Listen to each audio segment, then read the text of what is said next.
about the victim in the passage, but watch it. We meet him in verse 46. Blind Bartimaeus, the son of Timaeus, sat by the road begging. Look at verse 47. And when he heard. All right. He can't see, but he can show enough hear. Yeah. When he heard that it was Jesus of Nazareth, he began to cry out and say, Jesus, thou son of David, have mercy on me. Y'all do see it, don't you? Make sure the preacher ain't cheating. Said a word about the victim in the passage. But number two, let's look at the value of his presence. The reason why you can't afford to be quiet is because the very one who's in your presence got what you need. Lord have mercy.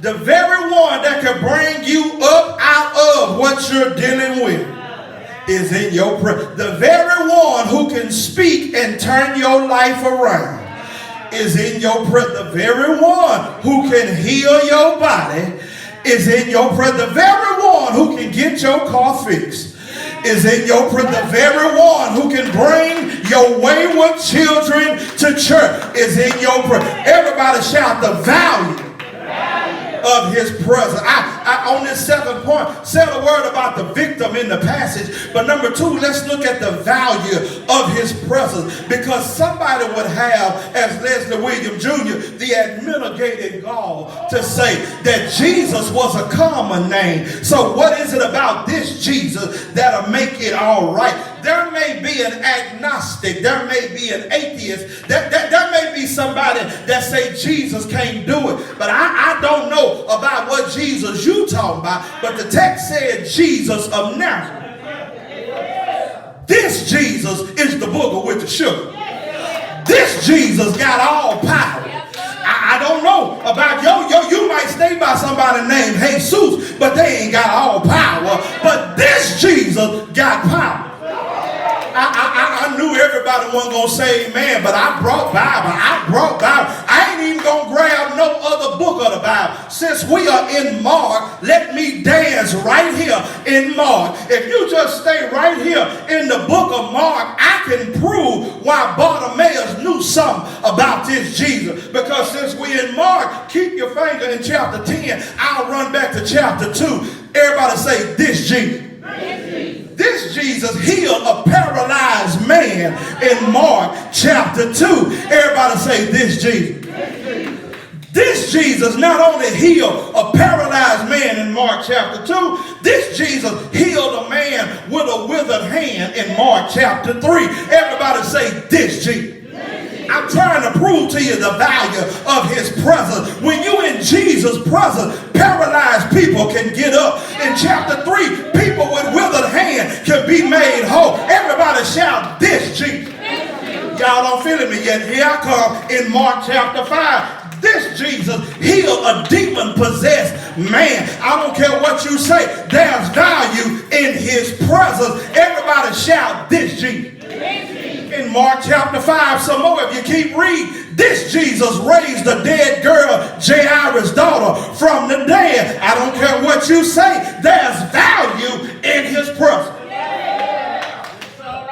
Y'all still ain't feeling me. Here I come, Mark chapter 6. Everybody say, this Jesus. I ain't going nowhere. I ain't running from you. Here it is. This Jesus. You say he ain't got power. Well, if he can heal a paralyzed man, if he can help a man with a withered hand, if he can raise a dead girl, this Jesus got power. But if you come to chapter 6, this Jesus fed over 5,000 men, not counting women and children. Theological scholars estimate between 17,000 and 23,000 people. And he did it with a little lunchable, 2 fish and 5 barley loaves. And since the boy had enough sense to put it in Jesus' hand, he took what he gave him, blessed him, and sent him home with it. He gave him a lunchable, but he sent him a fish platter.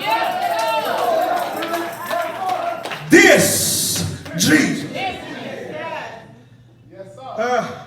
Mark chapter 6, he feeds over 5,000. This Jesus. When you get to Mark chapter 7, there was a deaf mute. This Jesus healed a deaf mute. I'm trying to show you there's value in his presence. Notice they didn't get it without Jesus. In every instance, Jesus was in their presence, and they got what they needed from the Lord. Y'all still ain't feeling me. Come to Mark chapter 8. Mark chapter 8, when you read it starting in verse 1, he feeds over 4,000. This Jesus.